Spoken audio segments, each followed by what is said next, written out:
Hi good morning everyone, आप सभी का स्वागत है आपके अपने यूट्यूब चैनल ख्याल मैथमेटिक्स क्लासेज में। और आइए आज के वीडियो में अभी तक आप लोग पढ़ रहे हैं क्लास 9th की मैथ, जो कि आप लोग क्वेश्चन नंबर 1 पूरी तरह क्लियर कर चुके हैं और क्वेश्चन 2 अभी पढ़ने वाले हैं। हम आप लोग को 9th क्लास का जो मैथ की बुक है सभी क्वेश्चन को बनवाएंगे, सभी क्वेश्चन को टच करेंगे, एक भी क्वेश्चन को छोड़ेंगे नहीं। ओके, आइए क्वेश्चन नंबर 2 का ए नंबर 2 क्वेश्चन में क्या लिख रहा है। परिमेय संख्या 2/3 -1/2 0 5/6 को बढ़ते हुए क्रम में लिखें। यहाँ पे आपको बोला है बढ़ते क्रम में लिखने के लिए। क्या आप सभी को बढ़ते क्रम आता है? असेंडिंग ऑर्डर बढ़ते क्रम होता है क्या? बढ़ते क्रम वही ना होता है, छोटा फिर इससे बड़ा फिर इससे बड़ा फिर इससे बड़ा फिर इससे बड़ा, यही ना बढ़ते क्रम। बोले बढ़ते क्रम सबसे छोटा फिर से बड़ा बड़ा बड़ा बड़ा बड़ा बड़ा, समझ में आ रहा है? यही आपका बढ़ते क्रम है। सबसे छोटा अंक से स्टार्ट करते हैं असेंडिंग ऑर्डर और डिसेंडिंग ऑर्डर में सबसे बड़ा अंक से। आइए क्वेश्चन को हम लोग देख रहे हैं। क्वेश्चन क्या लिखा है यहाँ पे आप नंबर देख पाएंगे तो 2/3 है ना, -1/2 0 5/6, मात्र ये 4 नंबर दिए गए हैं। ये 4 नंबर को बढ़ते क्रम में आप लोग को सजाना है। कैसे सजाएंगे तो नंबर को पहले देखिए, या 2/3 है, बढ़ते क्रम में आपको हम क्या बताया कि सबसे छोटा अंक को सजाना है। तो आप नंबर देखिए, नंबर जो दिया गया है इसमें सबसे छोटा अंक कौन है? माइनस वाला ना छोटा अंक है, क्योंकि माइनस वाला माइनस जो निगेटिव है जो नंबर है वो पॉजिटिव से हमेशा छोटा होता है ना। तो इसमें तो कुछ देखना ही नहीं है, माइनस को तो कुछ देखना ही नहीं है, और ये माइनस वाला क्वेश्चन है ही नहीं, मात्र एक ही माइनस वाला क्वेश्चन है। तो सबसे छोटा -1/2 सबसे पहले होगा, है ना। उसके बाद से क्या होगा? 0। उसके बाद से क्या होगा? तो 0 होगा, है ना। अब आइए 0 आपका पॉजिटिव नेगेटिव कोई नंबर नहीं होता, यह क्लियर कर ले। 0 धनात्मक ऋणात्मक कुछ नहीं होता है ना। अगर इस तरह का क्वेश्चन है सबसे पहले आप माइनस वाले को रखेंगे, उसके बाद ही 0 होगा। चलिए आप यह 2 नंबर को तो यूज कर चुके हैं। आपके पास बचा है एक 2/3 और दूसरा बचा 5/6। यह दोनों नंबर में से बताना है कि सबसे बड़ा कौन है सबसे छोटा कौन है। निकालने के लिए कई प्रकार है, आप इसको एलसीएम के थ्रू भी निकाल सकते हैं, एलसीएम निकाल के, या क्रॉस मल्टीप्लाई करके भी निकाल सकते हैं। कि आप लोग अगर आप लोग इक्विवेलेंट वाला क्वेश्चन पढ़े हैं तो आप लोग उस तरह भी निकाल सकते हैं। ठीक है, हम जहां तक देख पा रहे हैं हम क्या कर रहे हैं, चलिए हम सीधे क्रॉस मल्टीप्लाई करके बनाते हैं। 6 को 2 से मल्टीप्लाई कर रहे थे 12 है ना, 3 को 5 से मल्टीप्लाई करेंगे तो 15, तो 12 बड़ा के 15 बड़ा तो 15 है। तो मुझे बढ़ते क्रम में सबसे छोटा को लेना है, यानी 12 इस तरह बड़ा, तो सबसे छोटा हो जाएगा 2/3, है ना। उसके बाद से कौन है तो 5/6 तो है ही। या आप इसको दूसरा मेथड जो है एलसीएम के थ्रू आप निकाल सकते हैं। एलसीएम जैसे मान लें कौन था, एक था 2/3 और एक था 5/6। चलिए दोनों कैल्सियम निकालोगे तो 6 3 2 6 2 2 4 है ना। उसी तरह 6 को 6 से डिवाइड देंगे 1 को 5 से मल्टीप्लाई करेंगे 5, यह आ रहा 4/6 और एक आ रहा 5/6। दोनों का डेरिवेटिव क्या सेम है, समान है। अब बताए 4/4 बड़ा या 5 बड़ा, जिसका अगर हर समान हो तो हम आसानी से इसके अंश को देख के तो बता सकते हैं कौन अंक बड़ा है कौन अंक छोटा है। तो यहाँ पे 4 छोटा है 5 बड़ा, 4 लेफ्ट साइड में था, यानी यह वाला अंक आपका क्या है, छोटा है, ये बड़ा, तो हम भी तो वही लिखे हैं। समझ में आ रहा है ना। निकालने का कई प्रकार है, आपकी मर्जी, आपको जो आसान लगे उस नियम को आप उपयोग करें। ठीक है, कोई दिक्कत नहीं है।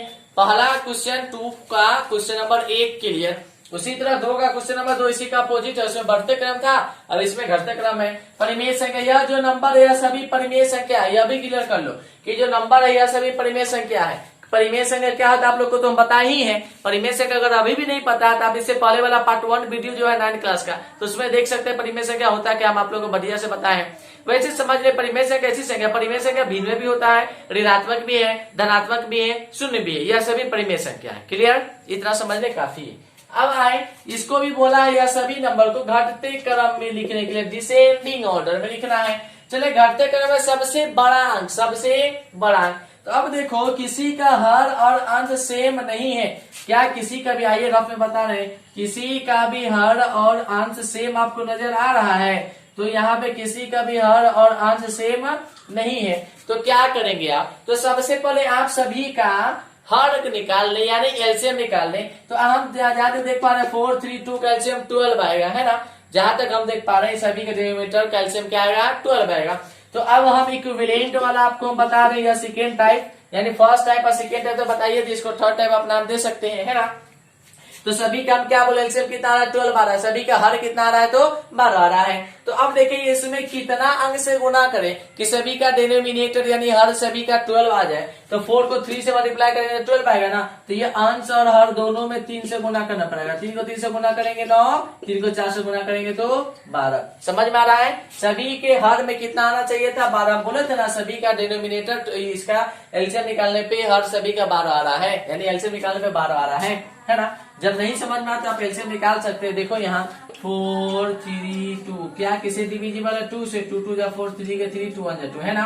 अब किसी नंबर से तो डिविजिबल नहीं है, मल्टीप्लाई कर दे आप, तो 2 2 जा 4, 4 3 जा 12 आ रहा है कि नहीं आ रहा है। यही आप रफ में निकाल सकते हैं, अगर नहीं आ रहा है तो कोई दिक्कत तो नहीं है। तो हम क्या बोले कि अगर हर सभी का 12 लाना है तो 4 को 3 से गुना करें, 3 अंश और हर दोनों में गुना होगा, इक्विवेलेंट है। उसी तरह यहाँ पे 3 को कितना अंश से गुना करें, इसका हर 12, सिर्फ हर को देखना है, अंश को कोई नहीं देखना है। 3 है, 3 को 4 से गुना करेंगे तो 12 आएगा, तो वो अंश और दोनों में गुना होगा, है ना।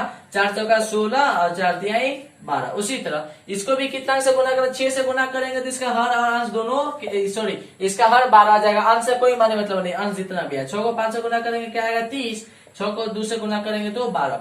अब हम इस क्यों आपको इस तरह बनवा रहे हैं, अब क्वेश्चन को समझिए।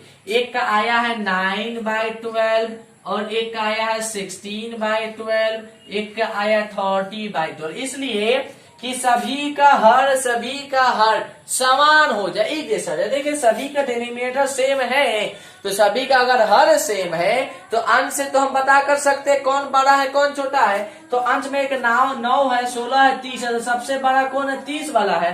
30 वाला सबसे बड़ा है ना। 30 कौन सा राइट साइड में सबसे लास्ट में, यानी सबसे बड़ा नंबर कौन है 9/12। आप घटते का नंबर लिख रहे हैं, घटते का नंबर बड़े नंबर को लिखा जाता है, तो सबसे पहले आएगा 9/12, कोई दिक्कत नहीं है। उसके बाद से देखिए दोनों में बड़ा कौन है 16 बड़ा है, कौन बड़ा है तो 16 बड़ा है, 16 बड़ा है। 16 कौन बड़ा में बीच में था, है ना, 16 बीच में था, बीच में 3/, बीच में यहाँ दिया 2/3, तो यहाँ आप लिखेंगे 2/3।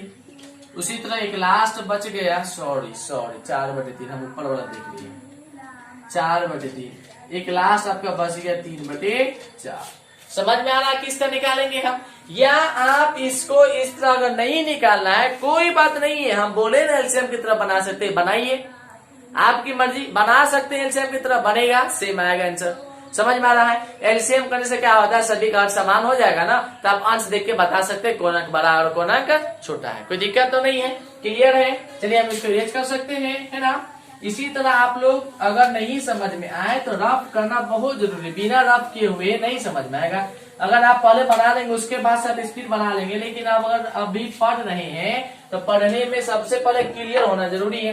क्वेश्चन क्लियर नहीं तो नहीं समझ में आएगा। उसी तरह क्वेश्चन नंबर 3 है, बुक के अनुसार आप देख सकते हैं क्वेश्चन सेम है, पूरा बुक का क्वेश्चन है, एक क्वेश्चन छूटेगा नहीं। लिखा हुआ संख्या रेखा पर दर्शाएं। अब इसको नंबर लाइन पे आपको शो करना है, नंबर लाइन संख्या रेखा पर दर्शाना है। क्या लिखा हुआ है, आइए सबसे पहले हम इसका नंबर लाइन बना दे रहे हैं। चलिए यहाँ पे इसका नंबर लाइन बना दे, इसका है ना, इसका नंबर लाइन बना दे, थोड़ा सा टेढ़ा होगा, इसके बीच में यहाँ पे 0, उसके बाद से राइट साइड में +1 +2, लेफ्ट साइड में -1 और -2। हम ज्यादा नहीं जा रहे हैं, +1 +2 तक ही रख सकते हैं, आपकी मर्जी जितना रखें।